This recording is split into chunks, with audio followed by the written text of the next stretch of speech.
Okay. Boys, if you're part of the shiur, just come a little closer, just like that. Kasheli litzok.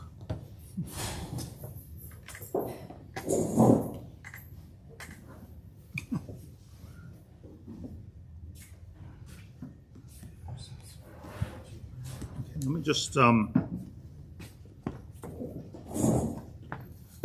share a little bit. We're in Tzidkas Hatzadik, Yud Zayin, and from Yud Zayin all the way till Chaf Ches is continuing in Reb Tzadok's explanation of the Gemara in Brachos, the beginning of Brachos, specifically on a few lines in Brachos. And I'd like to give a little bit of introduction. I'll learn the Gemara before we're mefarish it for 6 weeks, just to understand the Gemara clearly. But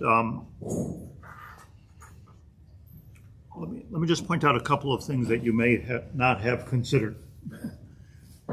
Number one is the first parak of Brachos, May Masai Karin Shema Ba'arvis. When do you read Shema and Arvis? The first parak of Brachos is all about nighttime. It's Hilchos nighttime. What do we do the night? The Gemara even asks, what are you talking about Arvis? What are you talking about Shachris? The Gemara says, Vayir Vayiboker Kiyadua, Bereisha, the Lashon of the Chazal in other places, Bereisha Chashucha, Bahadar Nahira, night comes before day. Beseder, that's a good answer. Here we try to think a little bit deeper, why in fact does night come before day? Ayar Vayboker, it's counterintuitive. The night should come before day. Why doesn't day come before night, like what would be normal, right? That's how our day goes. You wake up in the morning, you go to sleep at night, and you wake up.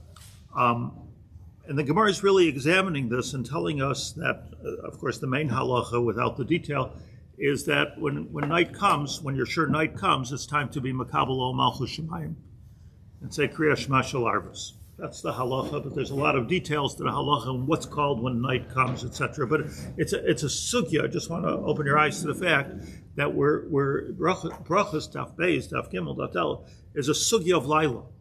It's a sugya of Laila. And our reaction to Laila, what do we do at night? And the answer is, the first thing is Karna Shema. We're makabel ol malchus shemayim. The second thing I want to say is that, generally speaking, when we think at night, either in darkness, either we think this naturally or you got it from the Torah. Night is a sort of a negative time. Night is a frightening time.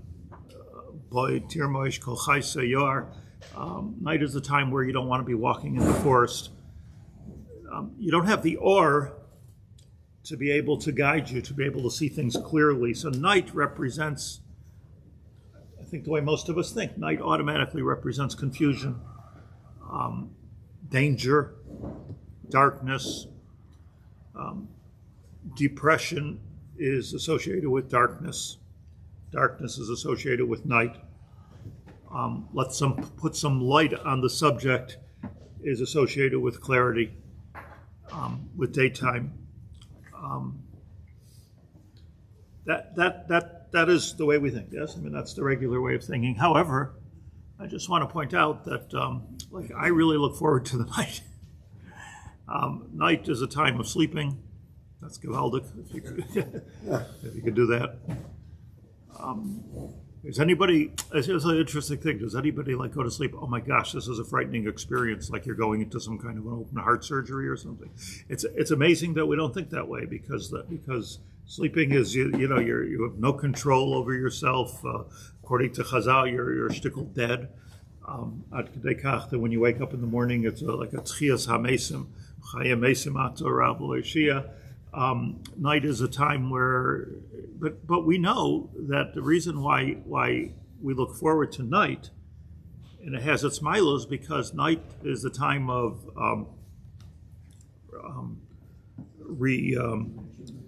rejuvenation, Night is the time of where all of a sudden all your cells get back to themselves and your food digests and your blood system starts working and your brain is renewed, the brain cells are renewed. And if any of you struggle, as I do here and there, with not being able to sleep, it's the biggest Yisurim. It's a killer. Not to be able to sleep is a horrible thing, not to mention all the terrible things that come from it. Sleeping is like, like on the one hand, night is all this darkness and confusion and depression and sort of heder ha'or, like something which is very, very nishlichtik. And we're always looking for lichtikait or zaru ala tzadik ul yishrei leib simcha. Mitzad sheni, great time. It's a great time, night. It's a time of rest. It's a time of renewal. It's a time of, and we also know, on a ruchnius level, it's a time of reconnection with HaKadosh Baruch Hu, because what does it mean? That our neshama leaves our body, it stands in front of the Kisei HaKavod. I'm saying, what does it mean? I don't know what it means, but whatever it means, it sounds pretty cool. That our neshama leaves our body, and it's really for our neshama, besides for like our brain cells and our body, for our neshama, it's a whole new connection with HaKadosh Baruch Hu, yes? That's the Gemara. So like night, it's night, sleeping, Zman Shchiva, Kriya Shema Shel Arvist. Nishtazai Pasha, that this is a negative time. Now we do say, like when we say Kriya Shema Shel Shachris, so we end off by saying Emes v'yatziv v'nachayin v'kayim v'yashar v'nemon v'ohov, all those beautiful words, everything is clear and everything is straight. Emes v'yatziv, and when we say Kriya Shema Shel Arvist, Emes v'amunah. It's all about amunah because we don't know where we're going. We can't see, like you're an ani like that's grappling in the darkness. But amunah is not a bad thing. Amunah is a good thing. Amunah is an opportunity of being closer to HaKadosh Baruch Hu. Tzadik v'amunasai yichya. So amunah is a good thing. So when we're saying emes v'amunah, we're not making a negative comment on life right now. And Hashem created it this way. Hashem created vayihi erev, vayihi boiker.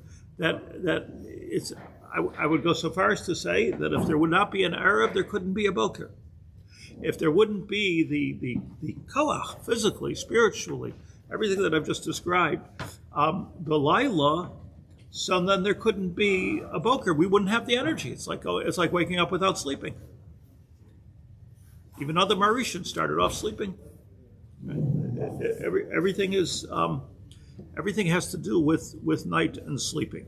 So this is a perspective, a new perspective, not just on night, but on not just on Rav Tzadok, but really on the whole Gemara. So this is a Gemara that you probably learned to know, beginning of Shas, but I just want to learn it with you, so it's fresh in my mind.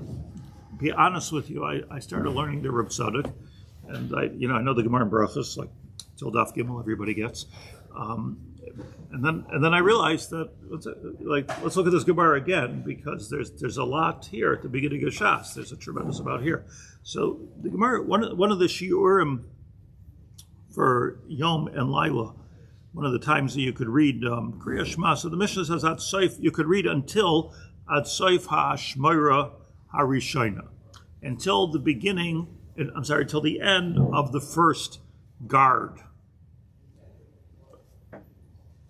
Divrei Rabbi Eliezer. So says the Mishnah and then the Gemara. Break the Gemara. My kasavar Rabbi Eliezer. What is Rabbi Eliezer teaching us here? I kasavar. If Rabbi Eliezer is of the opinion, apparently this is before Masechta Brachos, an old question, is how many mishmaros, I will explain with Rashi in a second, how many mishmaros are there in the Shema? How many mishmaros are there? So, Ikasavar Shalosh Mishmaris Habe Alayla, if he holds that you're supposed to divide the night into 3 parts, each one of them being called a Mishmar, so speak to the point. Lema ad arba shois. Just say that you could say Kriya Shema until the 4th hour, starting the 4th hour of night. But you have to give something that we don't know anything about. We don't know anything about it. Say on arba shois, let the Gemara and some Agada say, and by the way, at that time, that's the end of a Mishmar. No. At Seif HaShmoira Rishon. Ikasavar, if Rabbi Eliezer wants to say, Arba Mishmaris Have Layla, that the night is divided into 4, Leimad Shaloshais. So let him say 3 hours. Like, why doesn't he speak to the point? Zok the Gemara. L'olam Kasavar, he holds, and this is, by the way, what we all hold, Shalosh Mishmaris Have Halayla, that the night is divided into 3 mishmarot. But he wanted to teach us a side lesson, says the Gemara, De'ika mishmarais barakia, De'ika mishmarais ba'ara. It's very important that we know, Rabbi Eliezer says that he teaches us agavurcha, or he's teaching us this lesson, that understand that the night is divided into 3 mishmarais in the rakia, and also in the Oretz, in the Shamayim, in the Oretz. Now, if you're just looking at this part of the Gemara, not really any smarter than you were before. Like, what does it even mean? I just want to point out that the Rosh here, the Maharsha brings the Rosh, changes the Girsa, and it's here we said Hakamashal and the Ika Mishmaris Barakia, Ika Mishmaris Ba'ara. There are Mishmaris in the Shamayim, there are Mishmaris in the land, in the earth. The Rosh says it dropped different, which is very important, I think. The Ika Mishmaris Barakia, Ki Heicha, the Ika Mishmaris Ba'ara. Just like there are mishmaris on earth, we know about them. There's mishmaris hakohanim. The kohanim changed. The Levium sing their niggin. There's different niggin. There's a lot of different mashmoyot to mishmaris. But just like all that is going on over here, and even in a natural way, the Gemara is going to explain. So too, you should understand that this is going on in the Shamayim also. Says Rashi. Hakamashmalon,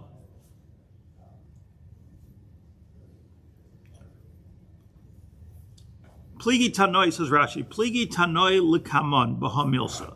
Later on, you'll see there's a Machlokes Tanoim about this point, which does not seem very germane. Ikamando Amar Sholish Mishmaris Halayla, says Rashi, B'Mishmaris Avodas Hamalochim, B'Shir Shalahem. We don't know how Rashi knows this. This is not clear in the Gemara, if I'm not mistaken. But Rashi says that when we're talking about Mishmaris, we're talking about the Malachim, angels, in the Shamayim, and they work on shifts in the night. There's 3 night shifts, and each one, Vishir Shalahem, Nechlak L'Shleisha Chalakim. And the Shirei HaMalachim, this is Rashi beginning, a little bit of Kabbalah, a little bit of under the hood, that the Malachim sing Shira in the Shamayim. Why, we don't know. What are they singing? I wish I knew. But they sing Shira in the Shamayim, and it's divided into 3 parts. Rishona Lakas Achas, Shnia Lakas Acheres, Ushlishis Lakas Shlishis. There's 3 shifts, night shifts of Malachim singing Shira, and that's what's going on in the Shamayim. And there is an opinion that says Arba Mishmaris Have Halayla. None of the night shift in Shamayim for Malachim singing Shira is 4.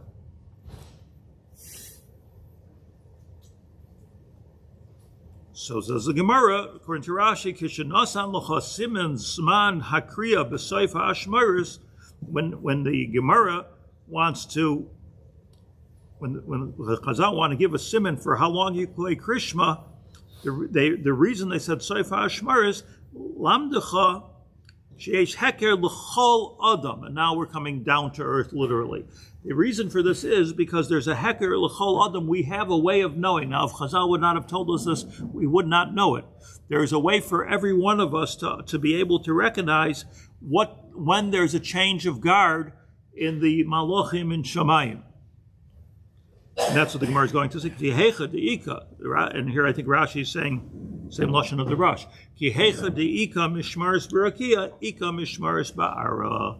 That Rabbi Eliezer is teaching us a davar gadol, and the davar gadol is that you should know that there are not just that this esoteric knowledge that there's mishmaris in the Shamayim and the rakia, yafeh, but that we can know about them over here.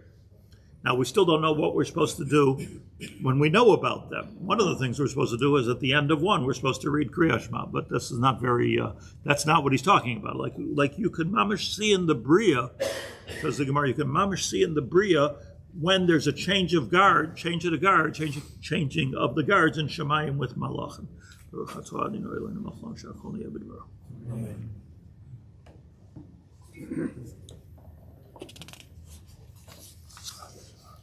Titania. Look at what Rabbi Eliezer himself says the Gemara. It's all on Gimel Amud Aleph. Rabbi Eliezer Omer Sholosh Mishmares Have Halayla. Let's divide the night into 3. A little more insight into what's going on in the Shemayim. Doesn't say in the Gemara. I don't think. Do you know? I don't think it says the Gemara about Malachim singing. Rashi's telling us this, that the Malachim are singing different songs during each Mishmar. Val kol Mishmar o Mishmar, says Rabbi Eliezer, that here a little more insight, that in every Mishmar o Mishmar, every time there's a change of staff, Malachim staff in the Shemayim, HaKadosh Baruch Hu, Yoshev HaKadosh Baruch Hu, V'shoei Ka'ari. HaKadosh Baruch Hu gives out a roar like a lion. Shenemar. Rabbi Eliezer says, I know this from a pasuk. Hashem in Yirmiyahu, Hashem mimarim yishag umimayim kadsha yitain koiloi sha'oig yishag al naveu. We see from Yirmiyahu that he shared.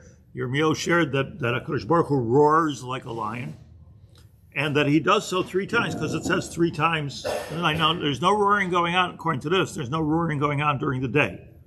Like right now, Hashem is not roaring. But Hashem is roaring like a lion at night, but 3 times a night. If you'll divide the night, Shalosh Mishmars Have Alayla, so you're going to divide the night into 3, and there's going to be a roar. Does anybody want to volunteer what that symbolizes? What a Hashem roaring like a lion? I think a lion is roaring like Hashem. Why is it? What does it mean? Hashem is roaring like a lion. So you're the type of guys that know this. Why do lions roar? Territorial. Is it to show who's boss? Who's boss? Power, domination. Right. Where's Slifkin when you need it? Where's Slifkin when you need it? Well, when Rabbi Slifkin's not here, Wikipedia is. and Wikipedia says that lions roar, and they have a system of roaring to be the king of the jungle, to be the Savannah, not jungle. savannah.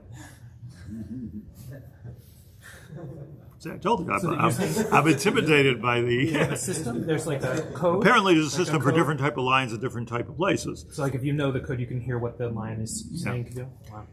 Now, I just want to tell you something. I grew up living next door to a zoo. The name of the street was Parkside. Park, zoo in the park in Buffalo, New York. I don't know if you've ever heard a lion roar. I mean, my gosh, I mean, talk about a vecker. I mean, I don't remember what the Seder is. Like, all I know is when the lion roars, the house shook. The house shook. It was so intense.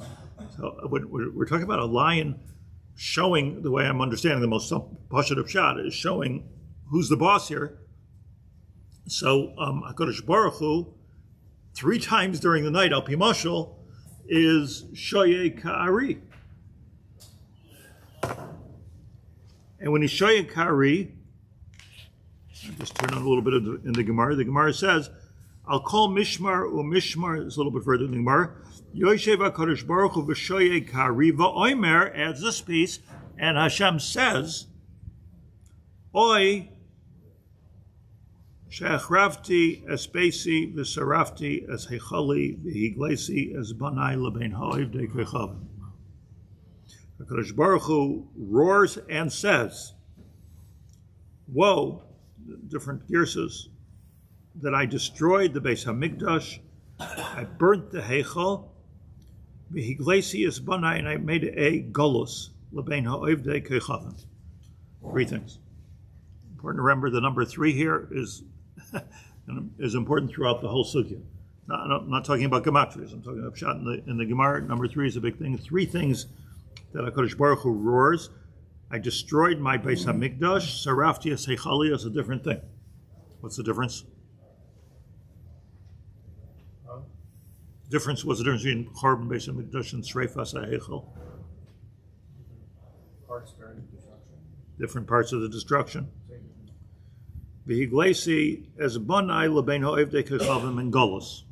So, destroyed the Beis Hamikdash. Let's take the Romans. Went into the Beis Hamikdash, burnt down the Heichel. And how do you burn it down? It's all made out of stone and everything because there was all this olive oil and wood downstairs in the basement. And it all came out. They figured out how to burn down the Heichel. That's what they did. And then we went to Galus. We didn't go to Galus right away. We didn't run out to Galus. We ran out of Yerushalayim. Went to Yavne. Went to the Negev. We went up north. We went to Galil. But we didn't leave Eretz Yisrael until a number of years later, which like as a movement outside of Eretz Yisrael. But the Higlesias Banai is the third roar of HaKadosh Baruch Hu. Now, what do you want to say? I'm sorry. He said a separate thing each roar, basically. Not that he said all three of these. So I'm trying to find out, is that the pshat or is that on each roar he says all three? So the Maral Mefurish in Chanukah, Ner Mitzvah says Mefurish, that each, and divides it up, this man very beautifully, but he says each one was a separate roar. Oy, Echrafti es Beisi. Oy, Serafti es Eichel. Now these are sort of like morning, Avelos, morning cries. And you wouldn't think of it as Shoei Ka'ari. Shoei Ka'ari feels like I'm really on top of things. And this is like, oh my gosh, whatever Hashem says. Oy Labanai, all my people. Hechrafti is basic. It sounds like a cry, not like a roar of a lion. In the simple shot. Would you want to say? I just wanted to note that because the world was round and it's turning, so at every moment during the day, there's those three moments in time, or something. There's a Lila somewhere. Which means that it's kind of like an ongoing cry in three different places circling the world at all times of the day. Yeah, you could even say it's not a morning thing in regards to this. It's that specifically it is it is like marking territory. The point is that HaKadosh Baruch Hu did all these things to us. It's not the Moshe Olam that did it to us. HaKadosh Baruch Hu did it. He's running the show. So that is his stamp of authority. Hechrafti espesi. So Rafti. I did this. I'll undo it. Okay, you're going faster than me. But what is clear in the Gemara is HaKadosh Baruch Hu takes full credit or blame. So Rafti, Higlesi. So Rafti, it's not like, oh, the damn Romans. So Rafti, Echrafti, Higlesi. Although eventually might the Malchus of Hashem in the world, those three. And then the cries are up in Shamayim of Malchus of Alayim. It's like, because it's not here, it's up there. So isn't it interesting, though, just to go back to where I started, that Mitzad Echad, Laila, is a very frightening, confusing, dark time. Mitzad Sheni, this is when Hashem is roaring and showing Gevuras, the ultimate Gevura. In Pshat and Gemara, so isn't it interesting? So, yeah. Is there any connection between this roaring and what the chamor and the cloven? Of course. Is it like a response? How could it be not? So let me just go a little further in the Gemara and I'll try to explain. Gemara says, the siman l'davar.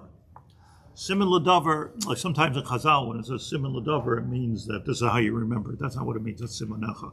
Siman l'davar means you can know what's going on in the Shemayim by what's going on in the Aretz and in the strangest way. There's the Gemara, Mishmara Rishayna Chamar Noyer. That either at the beginning or the end, the Gemara argues about this, but you will hear the noise, the neighing of the donkeys, of a chamor. That's very loud, by the way. That's very, very loud. Very loud. Braying. Braying. What did I say? Neighing. Braying, thank you. Shniya klavim tzoakim. Dogs are barking. Is that a good word? The dogs are screaming. That's at the second roar of Hashem. And Shlishis, Tinok Yoidek Mishtei Imai, V'isha mesaperes im bala. And the third, so this is when a child goes to nurse, wants to eat, gets hungry and wants to eat from its mother. It's the end of the Laila.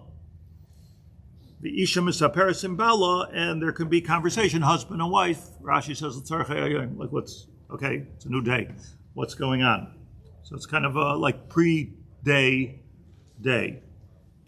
I was thinking, when I was like raising little kids like you guys are, so I was thinking that that our babies never waited to the end of the Ashmur.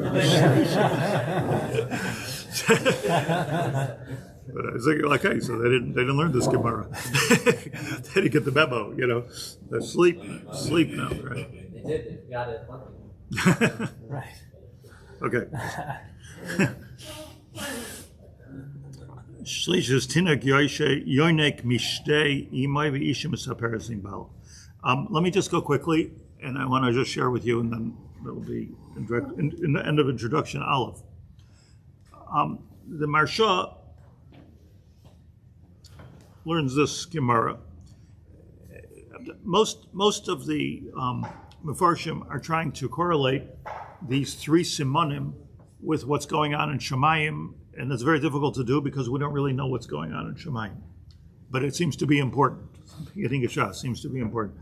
And the Marsha says very briefly, I'll just read a few words here. Hagam, he says, truth is, ki bevadai hadvarim ki mashmoyim kipshuta. I mean, it's pashut in the Bria that this is when dogs are barking, etc. But nevertheless, yesh lanu loses tam b'simanim ha'ela. I'd like to try to give a reason for this. And he says that this has to do, and this is very familiar for us that we learned Nefesh HaChaim together, Humavur b'chelkei Nefesh Adam, shehem gimel koichos, that there are three parts to the Nefesh Adam.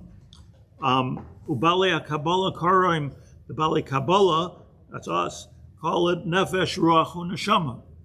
So there's Nefesh, Ruach, and Neshama, Naran, which we've spent tens of hours understanding within the Nefesh HaChaim, Nefesh, Ruach, Neshama. In a sentence, the Nefesh is closest to our Gashmias, our body, not the goof. The Ruach is a higher level. The ability for us to speak is called Ruach, for instance, and then there's the Neshama. So we are, as people, are divided up into Nefesh, Ruach, Neshama, and of course, Guf. We spend a lot of time with this. We have to be careful with the terms because people say Nefesh, maybe that's your personality, or maybe that's your psychology, your psychological status. And also everything might not be. Because that might be just part of your goof, like how your brain works, and like your brain is part of, not necessarily your nefesh. Nefesh is after that. The brain, nefesh, ruach, and neshama. V'chol pu'ulay sa'adam, says the Marsha, here's like chazering all nefesh HaChaim. Chol pu'ulay sa'adam k'vi ha'pula v'ha'maisa, every single thing that we do in life, nimshach acharei kol echad mehem. Everything that we do is going to be part of one of those three things. In other words, everything we do is either from the nefesh, the ruach, or the neshama, unless you're a behemoth. And it's also kafi zaman, his interest hamiyuchad loy. And he goes on to explain that this, you can see this symbolized in the hours of the day. During the day, you're he explains it, just saying in my words, that at night, Yatsa Adam Lefalei Avidasei Adei Arav. This is the pasuk that Reb Tzadok brings. Person starts off, Yatsa Adam Lefalei. A person goes to work in the morning. You start your day, Avidasei Adei Arav. But when it comes to the Arav, you're winding down, says the Marsha. So you're like a little bit of the Aretz, like you're coming home. You come home. In a world without electricity, you come home, the day is over, but you're still part of the Gashmias world, and you're still part of, that's really Mamash Ben Hashmashas, right? You're part of the Gashmias world, and you're part of the Ruchnias world. That's you're transitioning from Yom to Laila. But then as the day goes further, or the night goes further, I should say, and everybody's sleeping, that's the time of Ruach, and until you get to the time of Neshama. That's how he explains it. Let me get to Reb Tzadok. Reb Tzadok, and he, which is interesting, by the way, because here in the Ein Yaakov, Likutim, so all of this is all a quote from Rabbi Tzidkas Hatzadik, Zion Yudches Yudtes. It's right here on the side. So this is the Pirush on the Gemara that he's bringing. That, I'll read you the one sentence from Rabbi Tzadok. Laila Romes Lizman Galus. And that's going to be our whole theme here. That when we're talking about Laila, we're talking about the Galus. The Galus means the Galus we're in. The Galus, that's let's call it a 2,000-year Galus, from the Chorban Beis HaMikdash until Mashiach. Difficult Galus. And that whole time is called Laila, and when Mashiach comes, when the Geula comes, Amar Shomer Asa Boiker, interesting, V'gam Laila, Asa Boiker, the morning has broken. So morning has broken, Amar Shomer Asa Boiker, say Chazal, refers to the call of Shomer as Eliyahu Hanavi. It says Asa Boiker, he announces the Geula, and Mashiach comes and we have a Geula, and we're back in Eretz Yisrael. The Galus is over, and this is like so gewalt that meaning when we're talking about a Laila, we're not talking about our Laila. We're talking about the Laila of Galus, the night called Galus, and we're talking about during that Galus where there are periods, 3 periods, where HaKadosh Baruch Hu shoyeg ka'ari,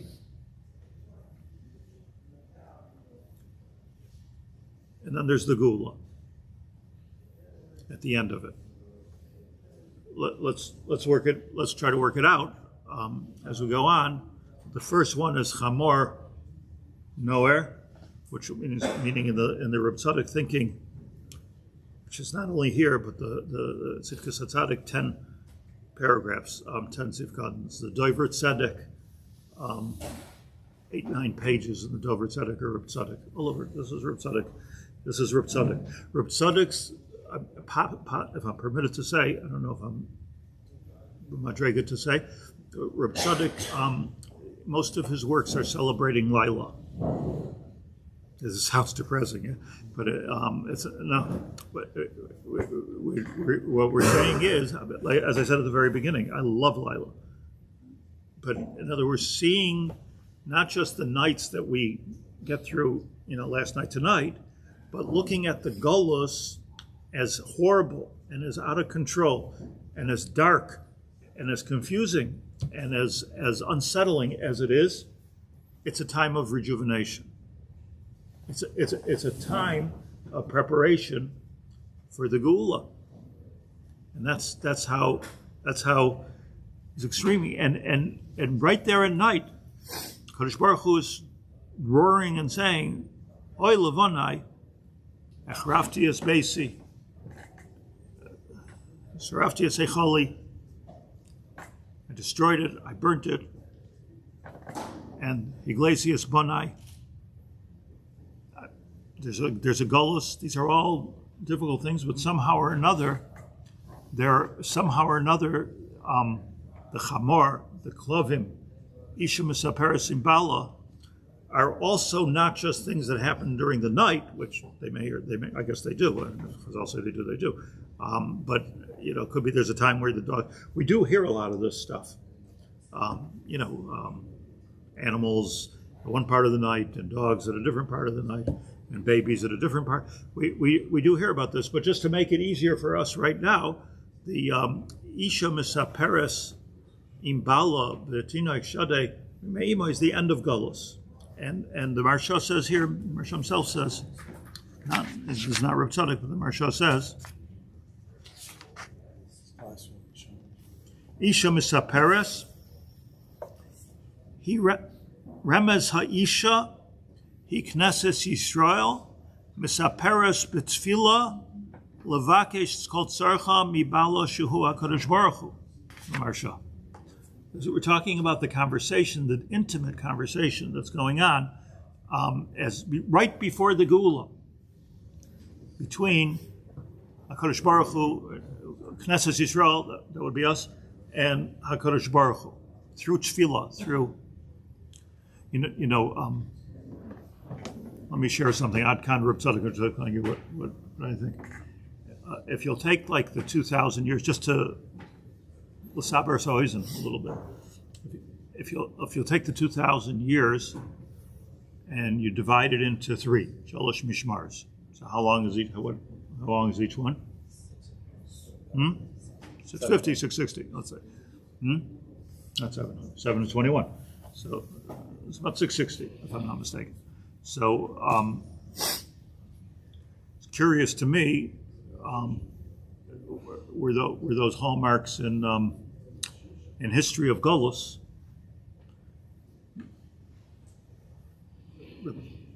Rabbi Tzadok explains, let's back to Rabbi Tzadok for a second, saying that the first period of Galus, right after the Churban Beis HaMikdash, I'm going over this very quickly, 2,000 years and 7 minutes. The first period was a period where there was still the R of the Geula, Rabbi Tzadok says. Rabbi Kiva, Rabbi Yehuda Nasi, Mishnayos, we were in Eretz Yisrael. We were doing, I'd say, okay in terms of Limud HaTorah. We didn't have the Beis HaMikdash. It was a Galus in that sense, and different Tanaim went about it different ways. But by the time we got to Rabbi Yehuda Nasi, by the way, so the Romans were no longer a problem, like the time of Rabbi Yehuda Nasi, because of Rabbi Yehuda Nasi, which was why everyone had so much respect for him. He solved the problem with the Romans. Rabbi Kiva, which was 2 generations earlier than him, made the problem made the problem worse, if you will, with the Milchemes Bar Kochba, etc. But that was a post Churban era, which started, let's just call for the minute, from approximately year 0, 70, right? From 70 for about 600 years, yeah. And around 650, 666 actually. Check my facts. The Dome of the Rock was built on the Beis HaMikdash, on the Makom HaMikdash. I can't hear you. Isn't that before Muhammad? No, just was Muhammad. That was Muhammad, and he came out against the Jews, by the way, just then also.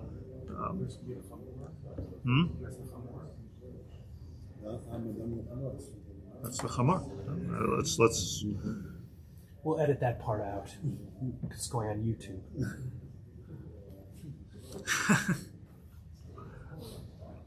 Halavai, they would listen to me.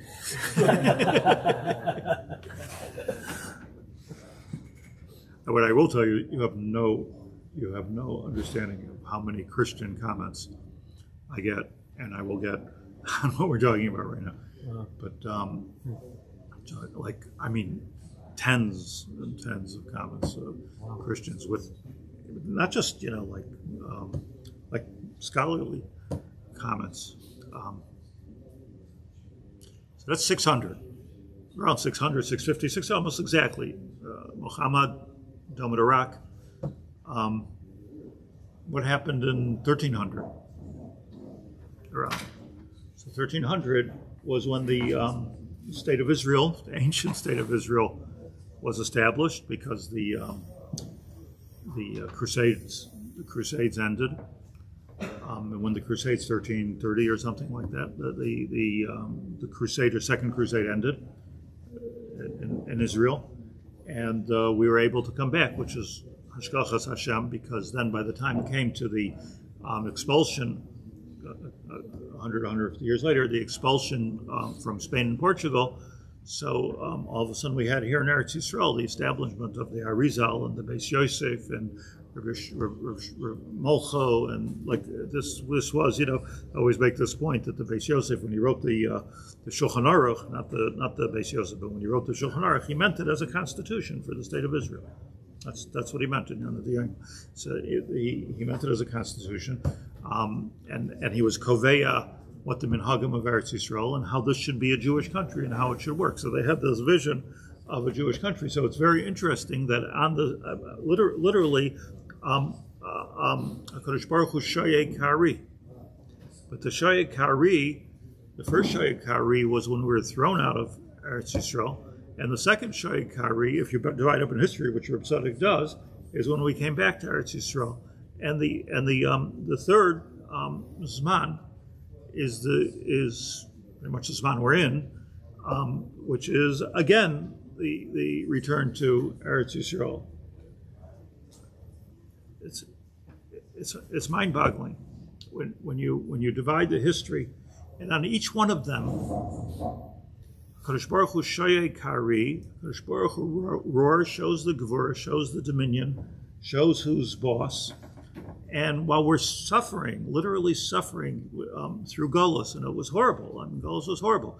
Thrown out of our homes, killed in gas chambers, but unable to be the light that we're supposed to be onto the nations. It's very difficult to be a light onto the nations when you're standing in line to go into a gas chamber. Well, it's very difficult. Nobody's listening to us, and we lost our. And the simanim are going to become very, very meaningful. What does it mean? Rav Tzadok explains. Chamar noyer, klavim tzayakim, isha misaperasim bala. Tell you a quick. At the end of the Mishmar then? Yeah. Well, according to the end of the Gemara, Maskana is each one is at the end of a Mishmar. At the end of a Mishmar. So the first Mishmar has no. Yeah. Machlekes in the Gemara. That's how we pass them. To tell you a quick personal story. So in Mosaic Press, my other life, which with me is fully integrated. So different authors come with different books and different ideas, and very often, trying to frame it or take a manuscript and trying to title it, name it, like this part of the avoda. So there's somebody, a couple guy, Meir, somebody who wrote a book on Aliyah for Charedim. That's not the title. It needed a better title. That's what I'm for. But that is really the title. In other words, Aliyah for Charedim. But so Charedi, I mean, that he didn't want to use the word Aliyah because Aliyah evokes, controversy and Zionism, and that's not what it is. It's not about Aliyah, and insisted that we don't write Israel, we write Eretz Yisrael with an O. So it was pretty sensitive to the to what's going on over there. But looking for a title, so I just took around the table. The title that spoke to me the most was The Idiot's Guide for Kibbutz Galus.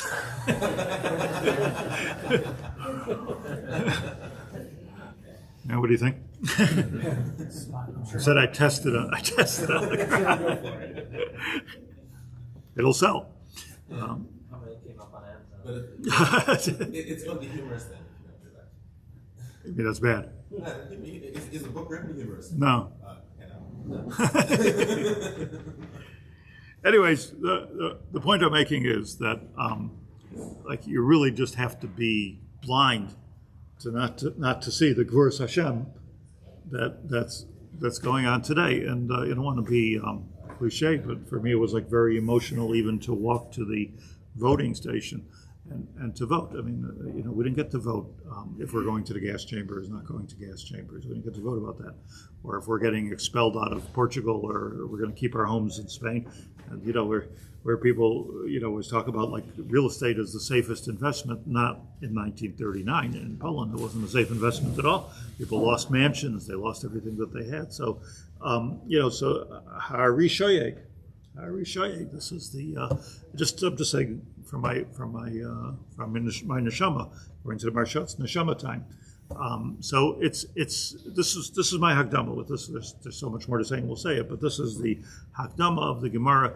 Well, what's left upon us to do is, of course, to learn Reb Tzadok and how he analyzes Galus. But just to make the quick summary, Galus itself is a process of renewal. Is what it comes to, and you can see different every 650 or so years. You can see this renewal taking place. You can see the Shagas Aryeh. You can see HaKadosh Baruch Hu showing his Gevura. In between, it's a difficult time, and we are now in the Tkufa, whatever it means, of the baby wakes up. The baby wakes up. Is looking for nourishment. Isha Misaparasim Bala. It's a new kind of a time that we need to recognize that we live in, and we'll go further in Reb Tzadok. Thank you very much.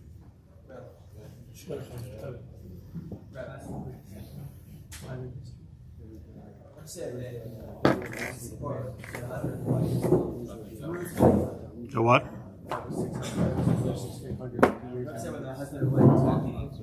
The situation right now, it's through tefillah. Through as in with tefillah, or through it up until tefillah? You'll find, what the Marshal says, you'll find a lot of tefillah going on. It's not that you'll find that it's a period of tefillah, of connecting with HaKadosh Baruch Hu. There were different periods. I always want to connect with HaKadosh Baruch Hu, but there were more. Rashi didn't speak so much about, Rabbeinu Tam didn't speak so much about tefillah. They davened, of course they davened. That's where the nusach came from. But the aspect of tefillah really started with the Baal Shem Tov and the Gra, and that was the period of analyzing tefillah, which is not even a mitzvah, according to most Rishonim. You can't have Yiddishkeit without it. It became like Marshal wants to speak about meaningless over there. Not here. Here? I think Maybe. he also says Baal Emes can have a nevuah. Yeah, he talks about the Gimel Chalaymus. Yeah. I'll go further. I worked in a mental hospital, adolescent residential treatment, and bedtime for the girls was a horrendous time when they were molested. When they were abused. So they had a very hard time with bedtime. Yep. That was a terrifying. They had like a going to bed associated. Yeah, it was a terrifying tkufa. I could be the Mishmaros, like based on English, Liam saying. That's of course. We sang. We sang according to the way the Malachim sang. Maybe even the same Nigunim. So is it Kaddish? That's singing. That's a different thing. We have the description of that in the Nevuah. Masa Mishap environment is different. So it's a different thing. Only Balayla the Malachim are. When he talks about Lila, that tefillah is meaning that because we're in a matzav of Lila now, there's more tefillah, or he's talking about the power of tefillah when it's nighttime? No, he's talking about we're in the tefillah generation. That puts into context something that Rav Pecos writes in Shiur about tefillah. He quotes Rav Chaim Vital that in our tekufa, tefillah is the ikar voter. So that just clicked in. It's a different. It's an interesting thing because, like we're trying to argue about whether tefillah is deraisa or derabanan or not. Anything. But you can't imagine Yiddishkeit without tefillah. Obviously, so the Ramban says, Sefer HaMitzvos, Rambam, is it a mitzvah now? A mitzvah, how can it not be a mitzvah today? So Ramban says some things that are bigger than mitzvahs. Wow. Ramban says it's more basic than a mitzvah. Just human, moderation job. mitzvahs. It's a. Where does he say that it's? The beginning of Sefer Mitzvahs. Wow. The very beginning, the Shroshim. The It talks Ramban. about the Ramban. What's a mitzvah? It's not a mitzvah. There's some things that are bigger than mitzvahs. There's a couple of examples. I believe he argues that the Zion mitzvahs from Noach were things that were ultra mitzvahs, if you will, like beyond. But you really can't imagine Yiddishkeit where we don't doubt. Like, what does that mean? It falls apart. The whole thing falls apart. How can that be? This is shul. This is davening 3 times a day, and that's what we do. For most Jews, that's their Yiddishkeit davening. The way Tzitzis, but I mean, most are just going to shul. So we can't even imagine. So how can it not be? Like, it says you should say Kriya Shema. Why does it say you should daven? It's a supra. Interesting. Okay, thank you for listening. How those explain the Rambam, not including Yeshiva explicitly. Yeah, very good.